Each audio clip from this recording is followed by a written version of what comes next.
Welcome to the session of remote sensing and GIS.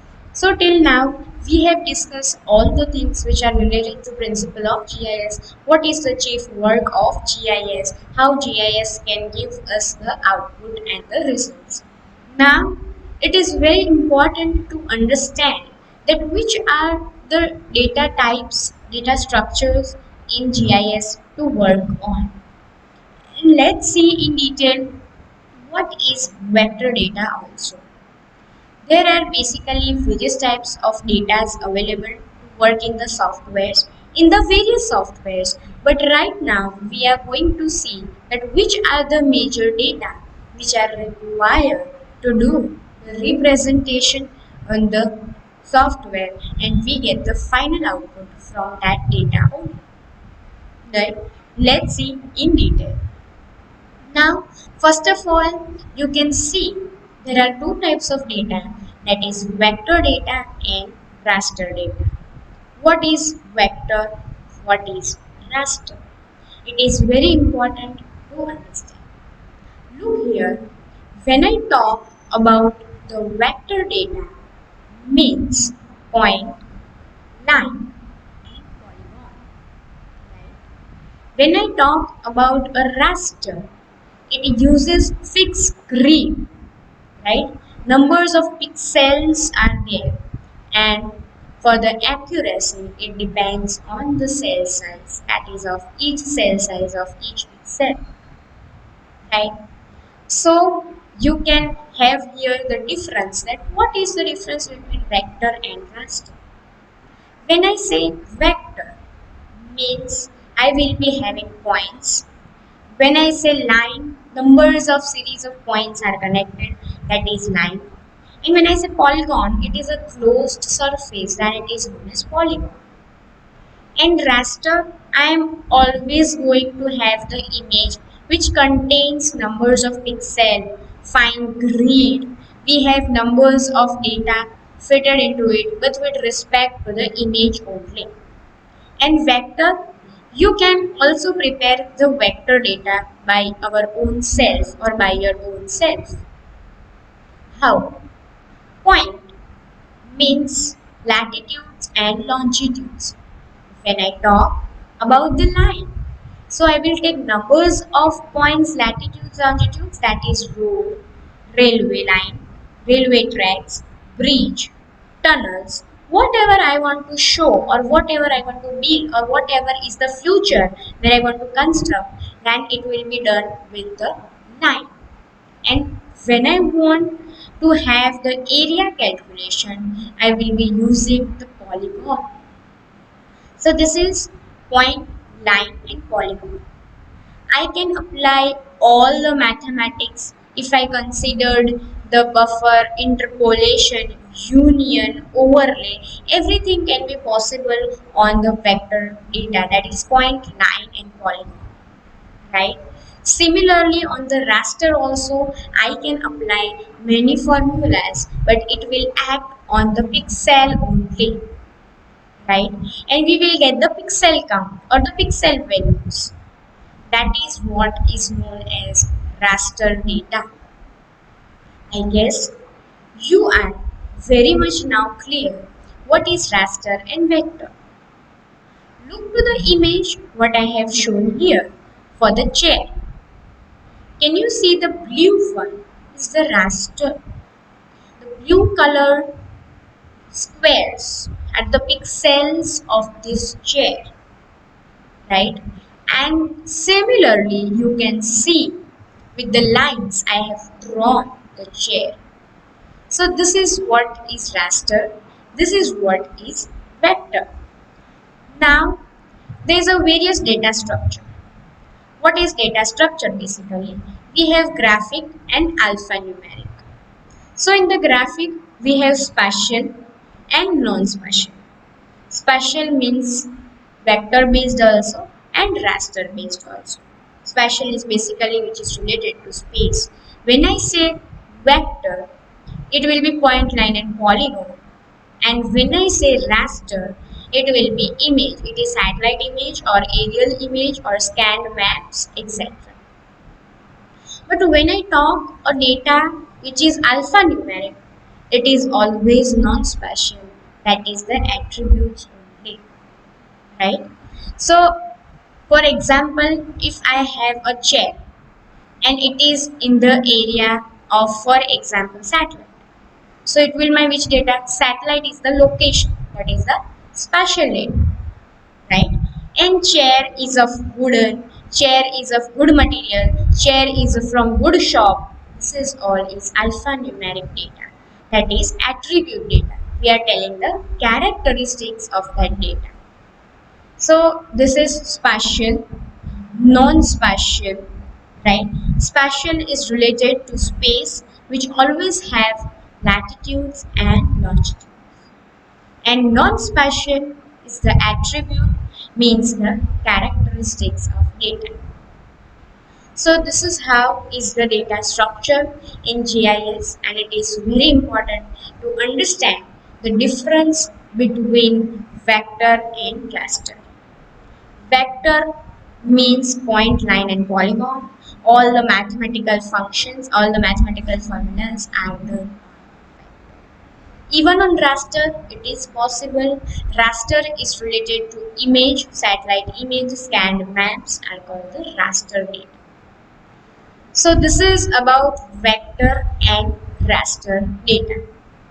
Now we see in detail what is vector map feature. Now looking to this, you are much clear.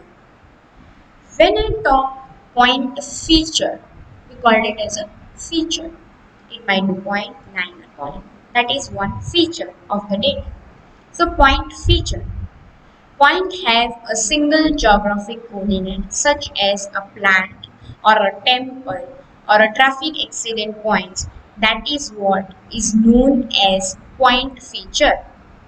Similarly, you also have the things which is related to the line feature. Now, what is line feature basically? You can see the line feature is the series of coordinate. See here, I have shown series of geographic coordinate. See the cross mark what I have shown here.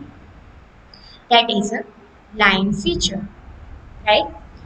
So this is point, this is line, and finally we are going to deal with the polygon feature.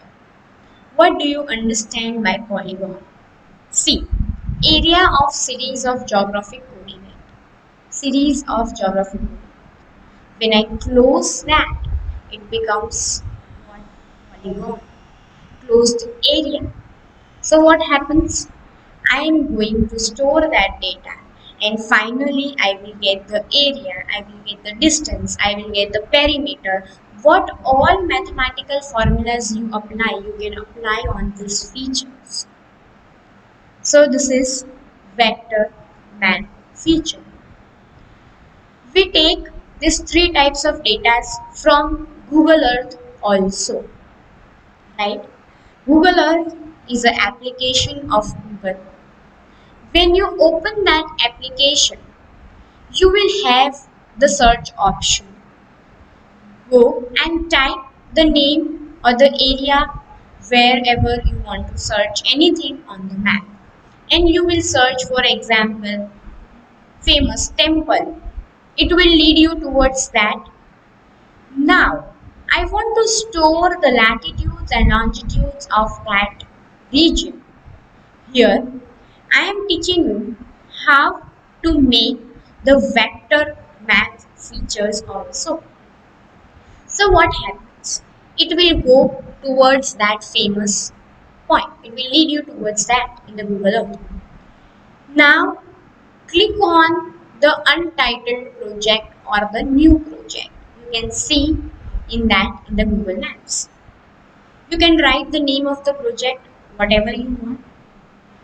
Now, you click on that point of the famous temple where it has led to you. You will get the answer that where is that temple basically. So you can save the name and the point which is there means the location of that temple. Then comes I want to take a line that is the line feature, and for the famous road, for example. When you create a points, you will have numbers of series of coordinates, that is my line, that is my road. I will store that. I can measure that also, the distance, the kilometer, right? So this is how I can store the line feature. Similarly, the polygon feature, you can store the polygon feature. Basically, polygon is what you can have here is the area which is closed, and you can have that closed area, and you can measure the parameter, you can measure the area of it. So this is how it is point, line and polygon, the closed area, and hence we can measure all the things. We can show these features on GIS very well, right? And we can do the numbers of analysis. So this is the examples what I have shown. You can take numbers of points as many as you want. It will be accurate only because we are taking it from the Google Earth, right? You can take numbers of roads, and that is also you can measure, you can have. And similarly, if I want to do any analysis which is related to polygon, we can also do that. So this is how point, line and polygon and vector features, how you can prepare and how you can have the vector data. Similarly, the word digitization is also familiar and also used in the previous sessions. Digitization is basically manually you do the tracing of the data from the sheets or from the scanned maps. That is what is digitization. You take points, and that is latitude, longitude, that is point data, you can digitize. If you make a closed area or a closed area calculation, that is polygons, what you can digitize. And similarly, the roads, railways, canals also you can digitize. So this is how point, line and polygon data is prepared, and hence you can have that data for the future and further analysis. I guess you are now very much clear with the data, that how it is helpful and what it can give us the data. If we have the accurate data, that is a vector data or the raster data, then we can do the any random analysis in GIS. I guess you are very much clear with the representation of various data. So, satellite image can be downloaded from the various websites, and vector data can be prepared by the expert of GIS, and even you can translate your AutoCAD data to GIS by using the tool CAD to GIS. So these are the things in which data can be prepared. These are the things that vector and the raster data are the main feature, and this is how it helps us to analyze and prepare accurate GIS data. I guess you are clear with the features, that is vector and raster, and hope you can make a data whatever you require. And I have also explained from how Google Earth you can store the data. Google Earth application or Google Earth online, you can do all the analysis. I guess you are clear with all this data related, that is a vector and raster. Thank you.